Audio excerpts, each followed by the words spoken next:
विधान परिषदेच्या बिनविरोध 5 उमेदवारांचा आज शपथविधी. केचे, केनेकर, जोशी, रघुवंशी, खोडके यांचा दुपारी 1 वाजता होणार शपथविधी. नागपूर हिंसाचार प्रकरणी परकीय कनेक्शन, पोलिसांना संशय. सोशल मीडियावर बांगलादेशशी संबंधित काही नावं तपासात आढळली. पोलिसांचा दावा तर तांत्रिक विश्लेषण आणि अधिकचा तपास सुरू. धनंजय मुंडे यांच्या मुंबई सत्र न्यायालयातील याचिकेवरती आज सुनावणी. वांद्रे कोर्टाच्या करुणा शर्मांना दरमहा 2 लाख भत्ता देण्याच्या आदेशाला मुंडेंचा आव्हान. विधानसभा विरोधी पक्षनेता या अधिवेशनात तरी मिळणार का? विधानसभा अध्यक्ष राहुल नार्वेकर यांच्याकडनं तारीख पे तारीख. विरोधकांनी घेतली आतापर्यंत 3 वेळा नार्वेकरांची भेट. विधानसभेत आज अंतिम आठवडा प्रस्ताव. दिशा सालियन प्रकरण, नागपूर घटना, कोरटकर, सोलापूरकर सह कायदा सुव्यवस्था आणि शेतकऱ्यांच्या मुद्द्यावर विरोधक आक्रमक होण्याची शक्यता. पुण्यातील इंजवडी बस अपघाताच्या संदर्भात धक्कादायक खुलासा. चालकानंच बस पेटवली. जळीत कांडाचं सीसीटीव्ही फुटेज समोर. दिशा सालियनच्या विषयामध्ये तथ्य नाही. खोट्याचा नायटा कराल तर बुमरँग होणार. उद्धव ठाकरेंचा हल्लाबोल. दिशा सालियनच्या वडिलांनंतर सुशांत सिंह राजपूतच्या वडिलांचा धक्कादायक दावा. दिशाने सुशांतच्या मृत्यूमागे काहीतरी कनेक्शन असल्याचा संशय. योग्य वेळ आल्यावर दिशा सालियन प्रकरण संसदेत उपस्थित करणार नारायण राणेंची न्यूज प्लॅनेट या लोकशाही मराठीच्या कार्यक्रमात माहिती. तर दिशा सालियन प्रकरणी नारायण राणेंची आज महत्वाची पत्रकार परिषद. एक्सनं भारताच्या विरोधात दाखल केला खटला. कायद्याचा दुरुपयोग होत असल्याचा केला आरोप. कर्नाटक उच्च न्यायालयामध्ये खटला दाखल. मनसेची रविवारी मुंबईत महत्वाची बैठक. रवींद्र नाट्य मंदिरामध्ये 10 वाजता बैठकीचं आयोजन. मनसे अध्यक्ष राज ठाकरेंच्या उपस्थितीमध्ये बैठक. मनसेचे नेते, सरचिटणीस, मुंबईतील प्रमुख पदाधिकारी राहणार उपस्थित. लाडक्या बहिणींना 2100 रुपये कधी मिळणार या संदर्भात राज्याचे अर्थमंत्री तथा उपमुख्यमंत्री यांनी विधानसभेत केलं स्पष्ट. राज्याची आर्थिक परिस्थिती पाहता पैसे देऊ. अजित पवारांची विधानसभेत माहिती. नागपूर हिंसाचारामध्ये फहीम खाननंतर आता सय्यद अलीचं नाव चर्चेत. नागपूर हिंसाचार प्रकरणात सय्यद अलीचं नाव समोर. सय्यद अलीच्या हालचालींवर आता तपास यंत्रणांची करडी नजर. आरोप करणं सोपं असतं. आमची सत्ता गेल्यावर एसआयटी स्थापन झाली होती. एसआयटीनं काय केलं ते च्विंगम किती सघळणार असं वरुण सरदेसाई यांनी म्हटलं. शाळांचं वार्षिक वेळापत्रक सीबीएसईच्या प्रमाणे असेल. राज्यातील सर्व शाळा आता 1 एप्रिलपासून सुरू होणार. मे महिन्यात सुट्टी तर जूनपासून पुन्हा शाळा. मंत्री दादा भुसेंची माहिती. उद्धव ठाकरेंनी नारायण राणेंना फोन केला होता. आदित्यला वाचवण्यासाठी राणेंना फोन केला होता. माजी मंत्री रामदास कदमांचा दावा. पुणे जिल्ह्यामध्ये ड्रोन उड्डाणासाठी परवानगी आवश्यकच. अप्पर जिल्हा दंडाधिकारी यांनी केले आदेश जारी. ड्रोन उडवण्यासाठी पोलिसांची परवानगी घेणं बंधनकारक. अलिबाग बस स्थानकासमोरील दुभाजक तोडण्यास सुरुवात. तर दुभाजकाची लांबी कमी करणार. त्यामुळे स्थानकासमोरील वाहतूक कोंडी संपण्याची चिन्ह.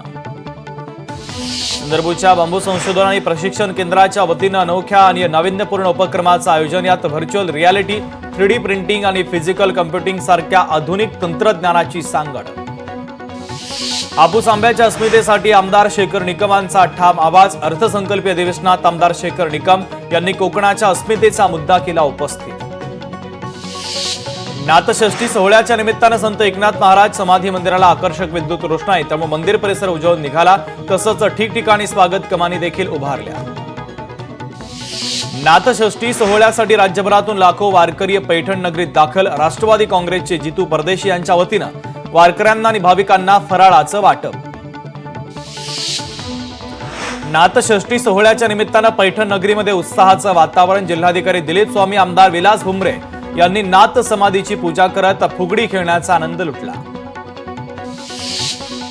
पैठणमध्ये नाथषष्ठी निमित्तानं पंचायत समिती कार्यालय ते नाथ मंदिरापर्यंत स्वच्छता दिंडी. महसूल प्रशासन आणि पंचायत समितीच्या वतीनं राबवण्यात आली स्वच्छता. तर जिल्हाधिकारी दिलीप स्वामी यांचा देखील स्वच्छता दिंडीमध्ये सहभाग. जळगावच्या कासमवाडीतील स्वामी समर्थ केंद्र आणि पालखी ग्रुपच्या वतीनं जळगाव ते त्र्यंबकेश्वर स्वामी समर्थ पालखीचं आयोजन. स्वामी समर्थांचं नामस्मरण करत पालखी त्र्यंबकेश्वरकडे रवाना. जेजुरी नगरपरिषदेचा नवीन फंडा. थकबाकीदारांच्या घरासमोर वाद्य वाजवत जनजागृती आणि कराची वसुली. स्पीकरवर मालमत्ता कर भरण्यासाठी आवाहन. देवरुखमध्ये शिवकालीन शस्त्राचं प्रदर्शन पाहण्यासाठी विद्यार्थ्यांची आणि नागरिकांची मोठी गर्दी। आपला इतिहास पुढच्या पिढीला माहिती व्हावा या उद्देशानं प्रदर्शनाचं आयोजन। नंदुरबार जिल्हा रुग्णालयातील परिचारिकांचं आंदोलन। अमरावती सामान्य रुग्णालयातील परिचारिकेवर झालेल्या हल्ल्याच्या निषेधार्थ नंदुरबारमध्ये आंदोलन। अंबरनाथमध्ये पाणी टंचाईच्या विरोधात नागरिकांचं उपोषण। महाराष्ट्र जीवन प्राधिकरणाला पाणी सुरळीत करण्यासाठी वारंवार पत्रव्यवहार करूनही दुर्लक्ष। साखळी उपोषण सुरू करून प्रशासनाला जाग करण्याचा प्रयत्न। नवी मुंबईतील एपीएमसी बाजारामध्ये विविध ठिकाणाहून पालेभाज्या दाखल। मात्र गरमीच्या हंगामात मटार महागले। तब्बल 10 रुपयांनी मटार महागले। ग्राहकांनी मटार खरेदीकडे फिरवली पाठ। मालेगाव शहरातील रमजानपुरा येथील सायजिंगला भीषण आग। आगीत लाखो रुपयांचं नुकसान। उल्हासनगरमध्ये हार्डवेअरच्या दुकानामध्ये भीषण आग। आगीमध्ये दुकानातील सर्व सामान जळून खाक। अग्निशमन दलाला आगीवरती नियंत्रण मिळवण्यात यश।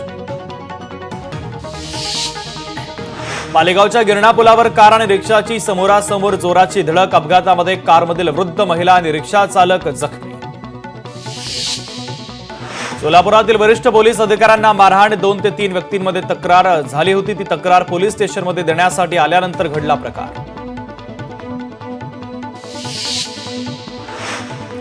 मेरठमधील सौरभ राजपूत हत्याकांडानं देश हादरला। पत्नीनं प्रियकरासोबत मिळून केली पतीची हत्या। मृतदेहाचे 15 तुकडे करून ड्रममध्ये टाकले।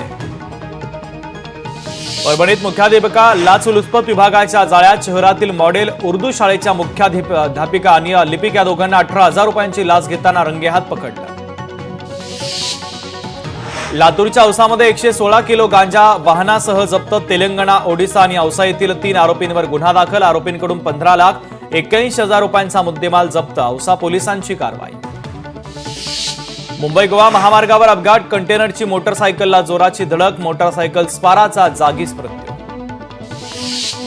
सिल्लोड तालुक्यातील निल्लोड फाटा परिसरामध्ये जीप उलटली। अपघातामध्ये एकाचा मृत्यू तर 13 प्रवासी जखमी। जखमींवर उपजिल्हा रुग्णालयामध्ये उपचार सुरू। लातूर जिल्ह्यातील औसा शहरात बसला ट्रकची धडक। अपघातामध्ये भाजी विक्रेत्याचा मृत्यू तर घटना सीसीटीव्ही कॅमेऱ्यामध्ये कैद। यवतमाळमध्ये पाटण बोरीमध्ये सम्राट हॉटेलवरील कारवाईत 30 जुगारांना अटक। कारवाई दरम्यान 45,65,180 रुपयांचा मुद्देमाल जप्त।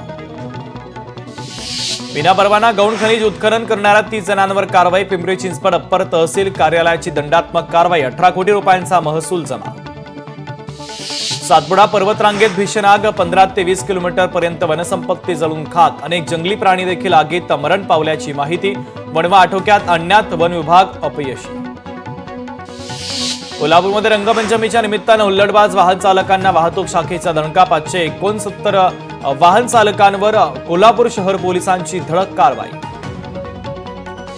परभणी शहरातील शिवाजीनगर भागात स्वामी समर्थ मंदिरातून 15,000 रुपयांचा चांदीचा तांबा लंपास। तर मंदिराचे सेवक केशव माणिकराव उन्हाळे यांनी नवा मोंढा पोलीस ठाण्यामध्ये केली तक्रार।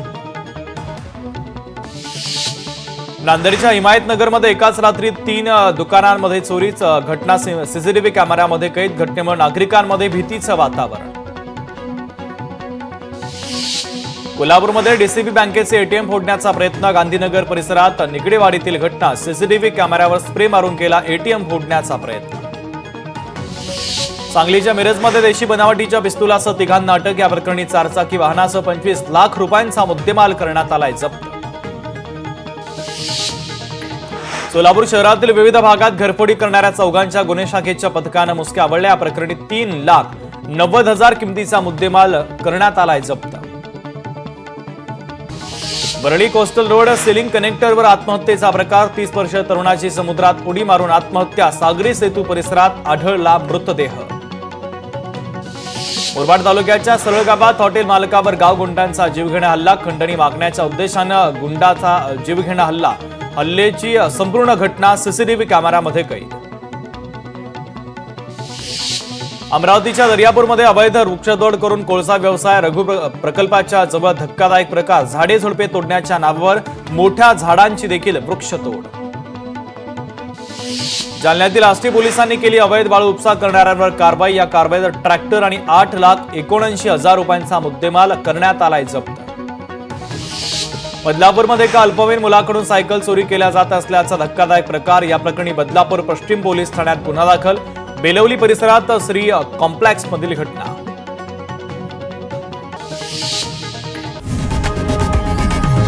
लोकशाही मराठी ऐका, पहा, जागरूक रहा.